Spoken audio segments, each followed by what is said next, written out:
Bonjour mon cher public et bienvenue à mon émission météo. Alors je trouvais qu'il était temps de remettre en valeur un peu le pont neuf de Toulouse, on n'avait pas beaucoup vu ces derniers temps. Et là en fait l'image date d'hier, 30 octobre à 15h30. Et je m'y baladais là et c'était vraiment un air vraiment estival. Pas trop de vent, donc la chaleur qui était un peu réverbérée par les murs, le bitume. Donc je me suis dit, bon, il doit faire au moins 22-23 degrés là. Et comme je suis de nature à vérifier les choses, je l'ai fait. Et là, ce météo ciel, j'ai vu qu'en fait, les maximales, c'était seulement 19,4.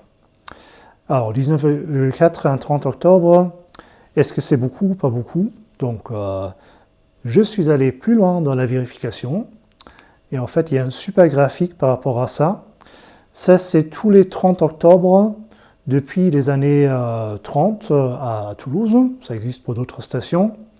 Et chacune de ces barres, là, ça représente d'un côté les maximales et de l'autre côté les minimales de cette journée. Donc, ce n'est pas le mois d'octobre, c'est juste le 30 octobre.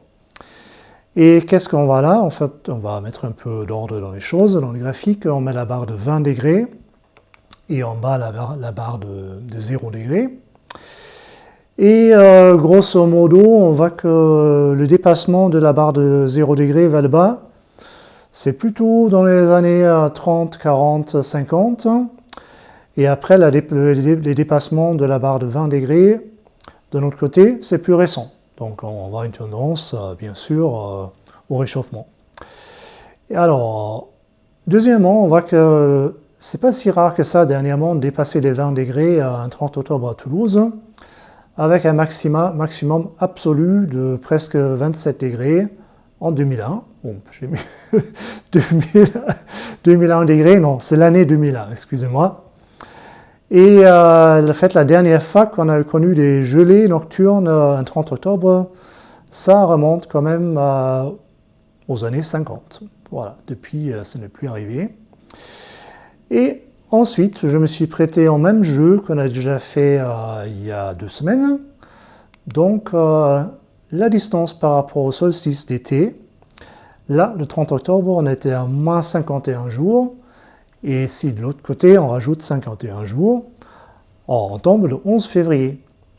Donc, a priori, un 11 février, on pourra se balader le long de la Garonne en ayant la même puissance du soleil, la même ambiance lumineuse, parce que le soleil sera exactement aussi haut que hier. Et bien sûr, il y a l'effet de décalage des saisons, donc l'inertie, qui fait qu'on va se demander, alors en 11 février, ce serait possible de se balader le long de la Garonne dans les mêmes conditions, donc presque 20 degrés.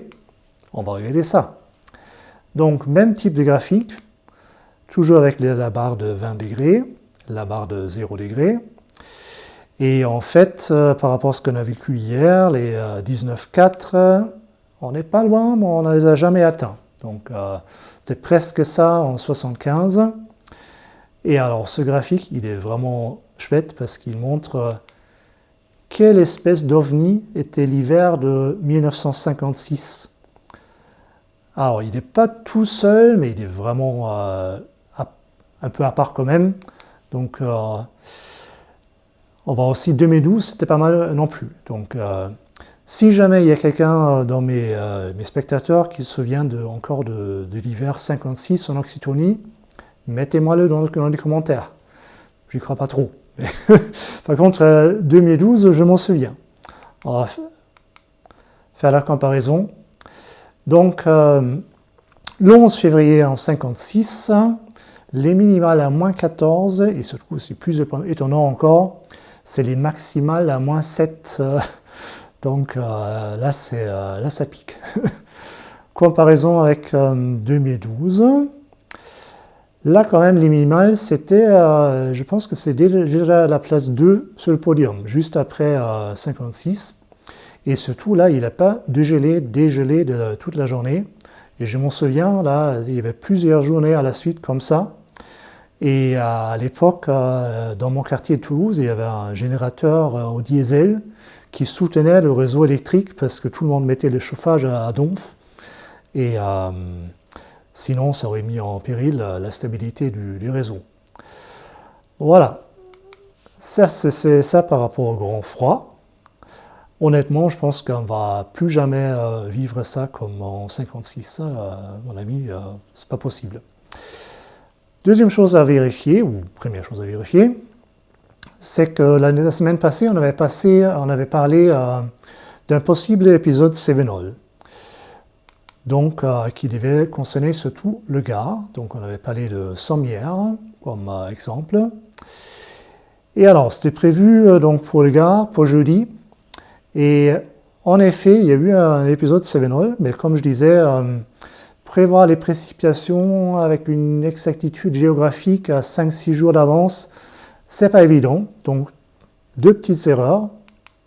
Premièrement, c'est tombé le mercredi, pas le jeudi dont on parlait, et c'était un peu plus au nord. Donc, avec un maximum quand même de 134 mm à Gros-Pierre en Ardèche, qui est peut-être à vol d'oiseau à 60-70 km de Sommières.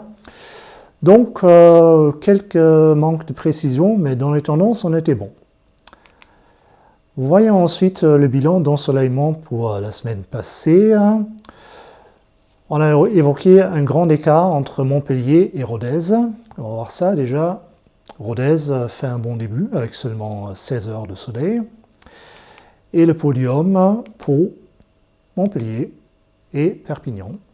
Donc, a priori, c'était bien prévu, avec une grande zone d'ombre qui s'étale là sur ces trois stations.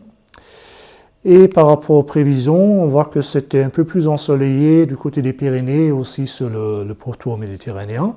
Sinon, c'était vraiment conforme.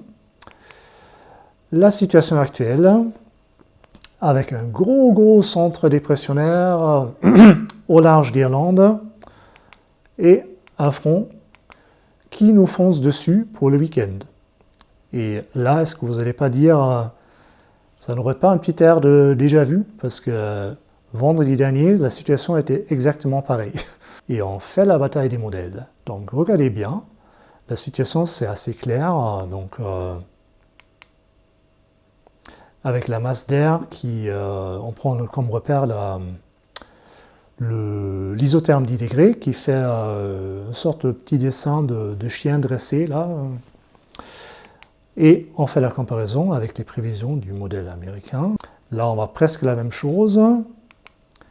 Très bien prévu pour la masse d'air. Très bien prévu pour le centre dépressionnaire là. L'anticyclone aussi.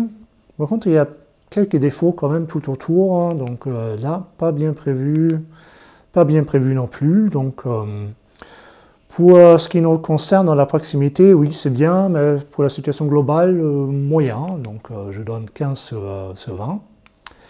Retour à la situation actuelle, comparaison avec le modèle, les prévisions du modèle européen.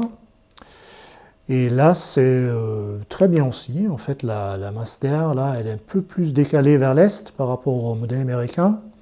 Mais je dirais c'est de même qualité. Donc voilà, c'est bien. Là, bien aussi.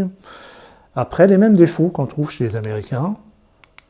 Pas bien prévu, pas bien prévu. Donc, je les vois au même niveau. Donc, 15 sur 20. Les prévisions pour le week-end à venir. Minimale de vendredi à samedi avec une nuit très douce dans le Pays Basque. Après les maximales supérieures au normal de saison. La nuit de samedi à dimanche, normale on va dire. La journée de dimanche, conforme à la saison. On va peut-être quand même dépasser les 20 degrés là sur le littoral près de Montpellier. Les précipitations pour la journée de vendredi, pas grand-chose, sauf quelques entrées maritimes dans le Languedoc. Par contre, on voit déjà bien le front, là, la perturbation qui va nous foncer dessus pour le week-end. Et là, voilà, samedi, perturbation arrive. Globalement, la Nouvelle-Aquitaine plus arrosée que l'Occitanie. On rajoute jusqu'à dimanche. Et on voit quand même l'exception qu'on a vue souvent dernièrement, c'est qu'il n'y aura pas de pluie dans les Pyrénées-Orientales, ce qui n'est pas bien parce qu'ils souffrent toujours de la sécheresse.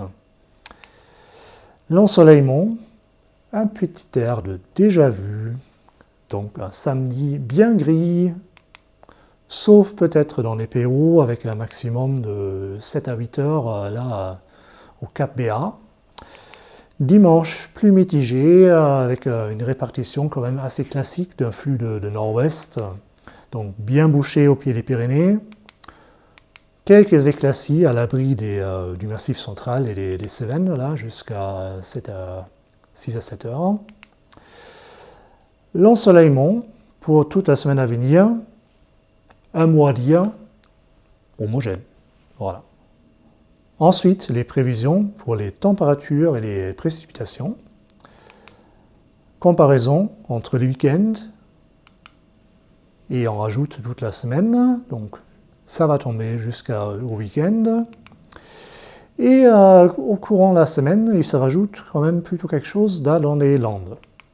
Donc, on va regarder ça à l'exemple de Mont-de-Marsan.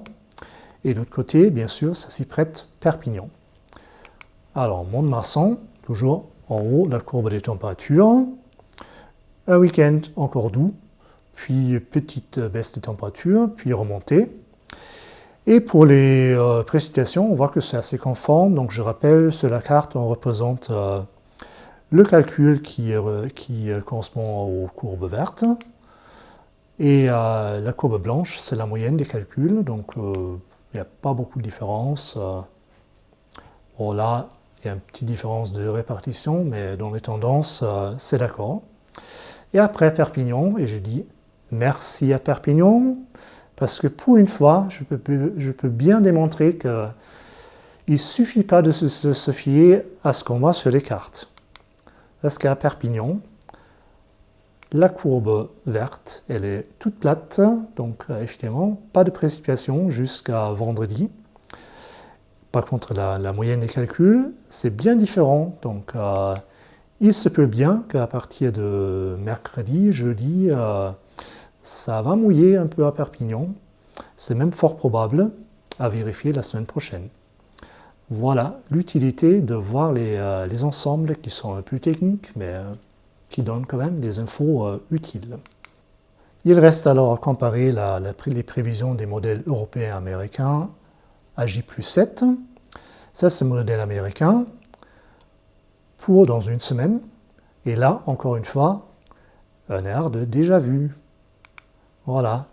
La structure, gros centre dépressionnaire au large d'Irlande, anticyclone sur l'Europe de l'Est, et entre les deux, nous voilà dans un flux de sud-ouest. Et en fait, ça correspond exactement à la situation actuelle. Voilà. Dépression, anticyclone, flux de sud-ouest. Donc les Américains proposent de nous remettre ça à l'identique pour vendredi prochain. Pour les Européens, la situation est un peu plus brouillonne. Il y a plusieurs dépressions là qui se suivent à la queue leu. Voilà, on va vérifier ça la semaine prochaine. Et je vous dis merci d'avoir suivi l'émission jusqu'à la fin et à la semaine prochaine. Au revoir.